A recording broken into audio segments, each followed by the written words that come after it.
Hello and welcome to another episode of Truly Bedrock with me, Mr. Beardstone. We're just over here at Beards, or Birds, if you believe what Dadcraft said, and we have been making an absolute killing over here.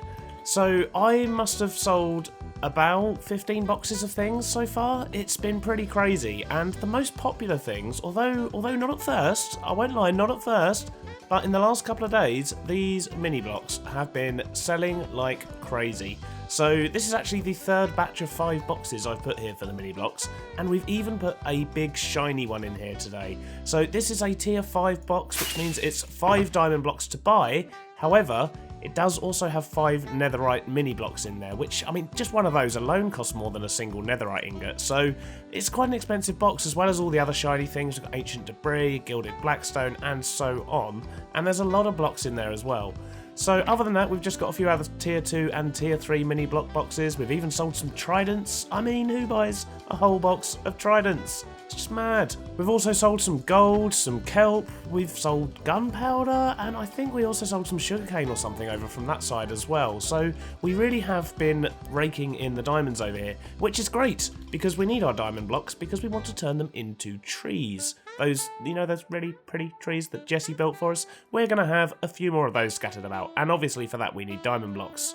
Sadly, we haven't sold anything from our garage over there, and through here, I have actually put in a sneaky little storeroom. So we've just got some extra fish, we've got a bit of extra ink and some gunpowder and a few other bits and bobs, and some anvils for renaming it. So it's just a little storeroom, nothing particularly special going on there, but we did use a couple of mini blocks to hide it.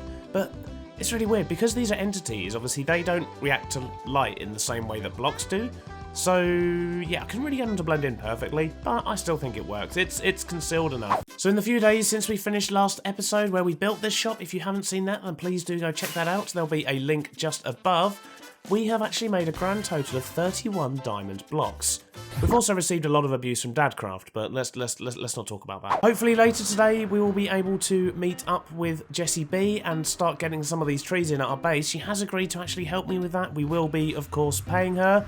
I don't know whether that's going to be with diamond blocks or with something else, or even with some landscaping services of our own, but I'm really looking forward to that, because I've been waiting a long time to actually be able to do a collaboration with Jessie, but our time zones are so just far apart and our recording times are so distant from each other, it's very hard to organise something like that. So we're taking advantage of the opportunity this weekend, and that may or may not be in this episode. I really don't know yet. It kind of depends how the rest of this episode goes, I guess.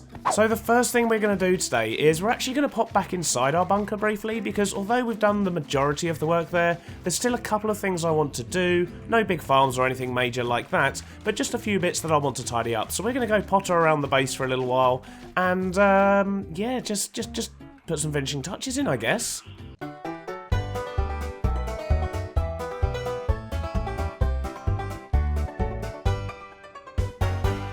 The first bit of pottering about I want to do involves this wall here and this wall here. So you may notice that on the majority of the farms, so this one here, and then we've got a potion brewer up there, and obviously when you look down here we've got the kelp and more gold and the sheep and all these farms and things, there's a lot of coloured glass on the walls to break it up, make it all look bright and nice so you can see into the farms.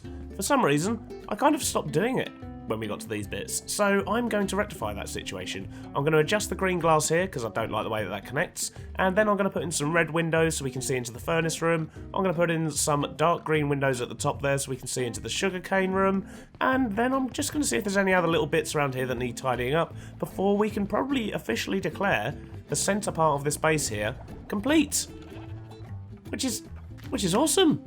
I'm really happy about that. A few minutes later and that's already looking lots better. We've just got some green and some red windows in there, and yeah, it just really helps to break up those walls and also lets in a little bit more light, which is nice.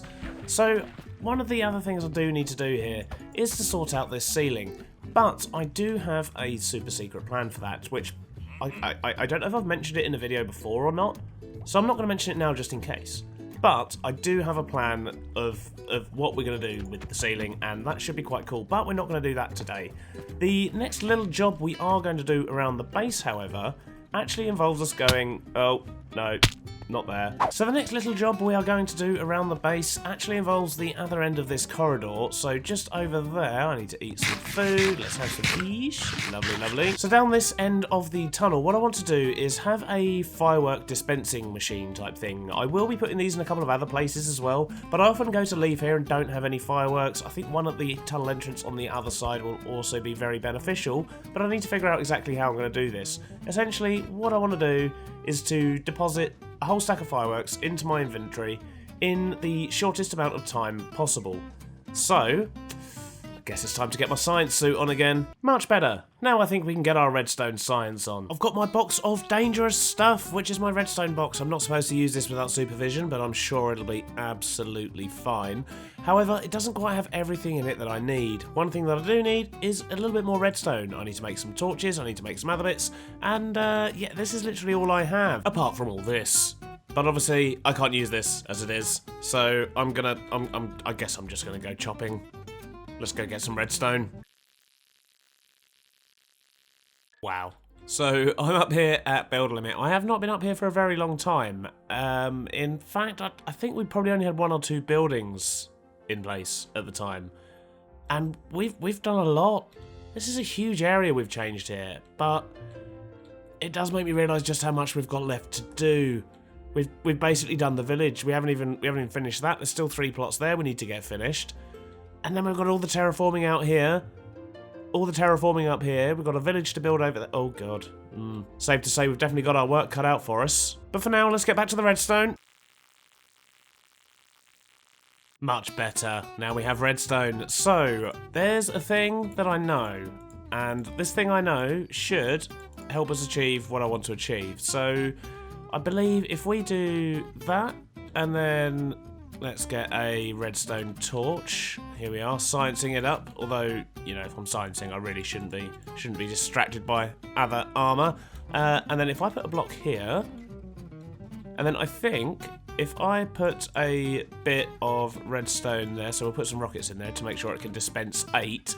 So I think if I put a bit of redstone there, that should dispense 8 rockets to us. So let's try that. Okay, 1 sec. I think I'm supposed to be using a drop, not dispenser. Oh dear. Droppers. Yes, that would be much more useful. Dispensers bad, droppers good. Let's change those out. Okay, we're going to try that again with a dropper, not a dispenser, and hopefully we're not going to waste any fireworks this time. So I have 0 in my inventory, and if I put this here, I should get 8. Okay, okay, gave me 7 that time. Let's try again. And that was 7 again. Okay, I think what the problem was, I need to actually power it manually. So if I do that, then it should fire another 7, and then I should get the 8 that I wanted. And I'm not going to do any maths, so let's put all those back in. Let's try that again. So we should get 1, and then 7 more. There we go, and we get 8 rockets. Now we need to do that 6 times. How are we going to do that? I want to do it 6 times, ideally, with 1 button press. So, first things first, let's carve out a hole. I think I want to go right here. Should we go right up to the edge? Yeah, let's go right up to the edge. Well, conveniently for me, there was already a hole here, so I probably don't need to do any digging at all. Maybe a little bit. Let's put a little bit more space in, just in case. But in theory, we should have enough space here. So the first thing I'm going to do is work out the layout of the droppers. So I kind of want this to be in a little cubby hole like everything else is. So I think it would make sense for me to put a dropper there, and then maybe do them like this, and then we'll figure out how we're going to power them afterwards. And we're going to need one on top as well, aren't we? Let's do that. Right, okay. So ideally we want it so we walk into that bit, and then we get our rockets. So I'm just going to make this look a little bit nicer. There we go. Look at that. Got it all enclosed. No, not quite all enclosed. There we go. And boom. Right. So that's going to be our little rocket cubby hole. We will, of course, make this look more rockety, I suppose. But I just want it so you walk in here and then you get your rockets. How are we going to do that? A few minutes later, and I think I've actually managed to wire everything up. I haven't tested it yet, but I'm going to show you what's going on. essentially I've got the one at the top here that's got the redstone torch on, and then I've got all of the redstone going around here and so on and so on. And I've also got a bit of redstone dust going under this dropper because I want to see if I can activate this with a pressure plate, because that would be ideal. If not, then we're going to have one exposed, which isn't necessarily the end of the world having it look like that. In fact, that might even look better because it's a bit less claustrophobic. I don't really know. What do we think? Yeah, you know what? I might actually go with that, and we'll probably put some lights in up here as well. But for now, I should probably test that this is going to spit out enough items. Right, so first test is if it just works with a button, see if we can actually get 64 items out of this. I mean, the theory is sound. Ooh, let's do it.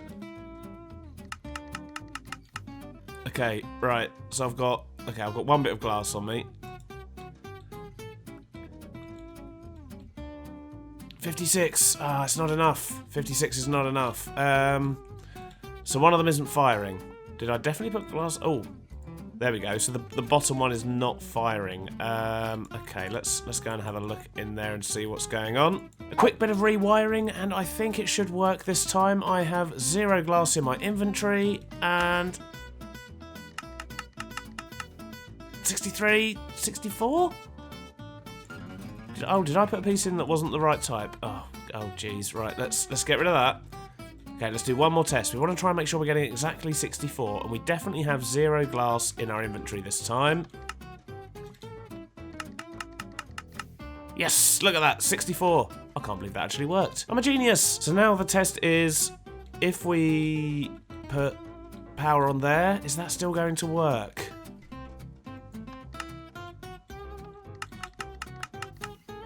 Oh, it looks like it does. So in theory, I should just be able to put a pressure plate down there, and we should be all good. Stone pressure plate, that'll do for now. Okay, we've got 2 stacks of glass on us. This is the final test. Let's do this.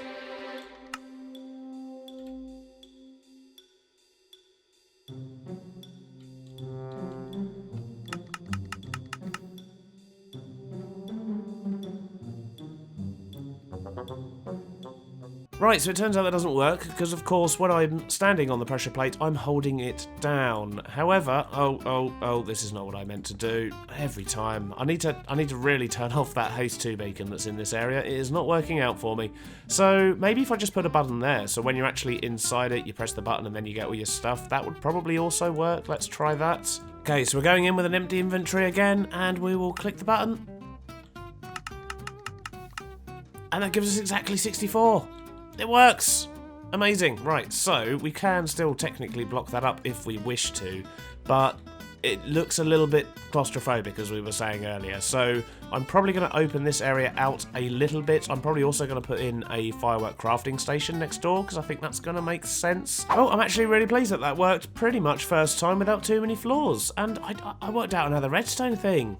That's like two things I worked out on my own now. I'm very pleased with myself. I think I am going to quickly spend a little bit of time here. I'm going to make this area look a bit nicer. Now we know the machine works. To be honest, I'm not sure I actually want it there. I think I might move it down a bit further and make a bit more of this whole area here and make it more kind of fireworky. So we'll have a storage area for our gunpowder, some for our paper as well, and yeah, a little workstation, an easy way to refill them. But as a proof of concept, I can't believe that works. Every time. That's 2 in a row. Let's go one more. Yep, absolutely love it. Now that is looking much better and fits in with the area much more. However, it has left us with a strange sort of 2 wide gap here, and I'm not really sure what to do with that yet. So for now, I'm just going to leave it, but I don't know. We can probably figure something out. Maybe just plain glass or something opposite all of this stuff. So all I've done here is just added in a bit of red concrete and put in a crafting station. I did end up moving the whole machine 1 block to the right, but look at this. It is beautiful. It gives me... I already had some rockets, but I assure you it does give me 64 rockets every time, and it's yeah, it's marvellous. I've had to use it a couple of times already, but we have filled up the machines with many rockets, and I mean, there's what, sort of 9 stacks in each one of these. There's 8 dispensers.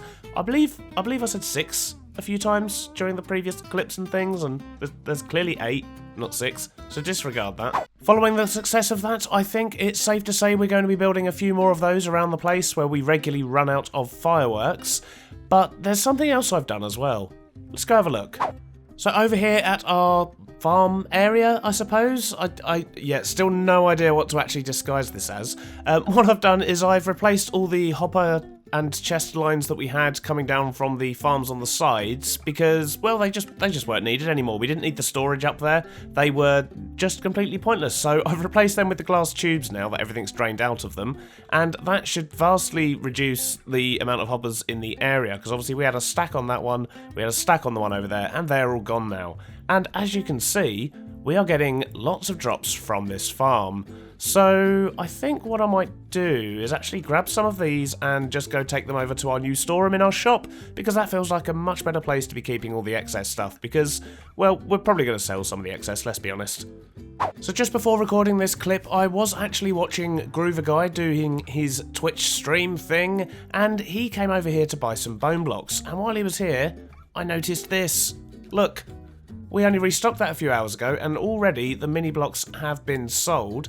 But yeah, Groover's brought some bone blocks as well, so we've got loads more diamond blocks to collect, which is marvellous. So I'm going to grab all these right now. So that's another 13 diamond blocks. I mean, this shop's been open a week, and we must be fast approaching a stack of diamond blocks from it now. It's absolutely crazy. Right, so yes, I need to offload these boxes, don't I? We've dropped off those, but one thing I didn't bring with me was more bone blocks, and that appears to be the thing we've sold, and also some mini blocks as well. So I think it's going to make sense for me to go back to our base now and go make up some more mini blocks boxes, because they are just selling like crazy, and you know, I'm going to sell them while I can, because the longer the mini blocks are in the game, the more people are going to have, and the less they're going to need to buy them from me. Our shop is now restocked with even more mini blocks, and we've added some bone blocks back in there as well.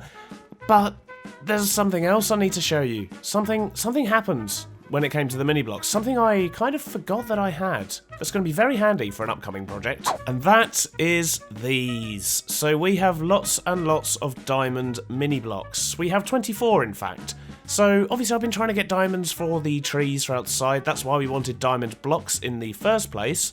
But of course, if I apply the black dye and the red dye to these, I can make these look like full-size blocks anyway. So essentially by trading in 3 diamond blocks, I've turned them into 24 that we can now use on our trees, which is awesome. I need to pick all these up instead of adding them into each other. Oh, okay, yeah, we're kind of getting there. There we go, beautiful. So, yeah, that's going to come in very handy. However, I don't know if we're actually going to be getting that into this episode. So, the diamond trees, I guess, are going to be built in next episode. However, we do need to prep the ground for these diamond trees, and that means we need to head back outside. So what I need to do out here is to decide where I want more of these diamond trees. So we've got a couple over this side, and I want maybe like 1 or 2 more around here. But I kind of want a lot of the sort of more mystical, fantasy looking stuff to be inside the cave, but I want these to kind of lead you on the way there. So as I say, we definitely want a few out here, but we want more as we get closer this way.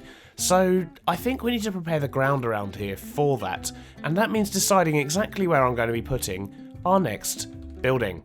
Yes, we're actually going to be making another building out here. Finally! It's been ages, and I've really got a hankering to put a building around this area here, which may seem like an odd place at first, but when I tell you what it is we're building, it'll begin to make sense. Hopefully. Maybe. In fact, it'll probably make even more sense to put it on this side, because there's no reason why it can't go on this side instead of that side, and that's going to give us a lot more space to work with. And what we're going to be putting in is a water mill. And I just completely messed that rever jump up, didn't I? Let's just cut to the next bit. So this piece of land on that side is going to make an amazing water mill, I think. And what we can do, because we're going to have the path coming up here, is we can put in a small bridge that goes across here as well, just to connect it up to the mill, as if it's a private entrance just for the mill, and then we'll have a back entrance that goes out that way and goes towards the things and stuff over there. But obviously to make that work, we have to bear in mind where we're going to be putting the actual wheel itself, and where the bridge is going to tie into the house, and so on, so we're just going to tackle that as we come to it. So I don't currently have a design for this in mind. I've never really built anything like this, but because this seems to be the fastest sort of flowing part of the river, this is definitely where it makes sense to have the wheel itself. So the wheel is probably going to go somewhere around there. So that means we need to wrap our building around this area here, which will have a footprint something like this. So what I've done is just blocked out roughly where I want the building to go. So we're going to have like a little bit that sticks out here, which is what the wheel's going to be attached to. So there's probably more of a tower here, and this will be the sort of main part of the building. We can offset a little bit on the side here as well for grain storage. And I've also, you may notice, dumped a few diamond blocks around and about. So if we fly up here a little bit, we can see what this is all about. And there we go. So those spots there where the diamond blocks are, that's where I want to put more of these trees for now.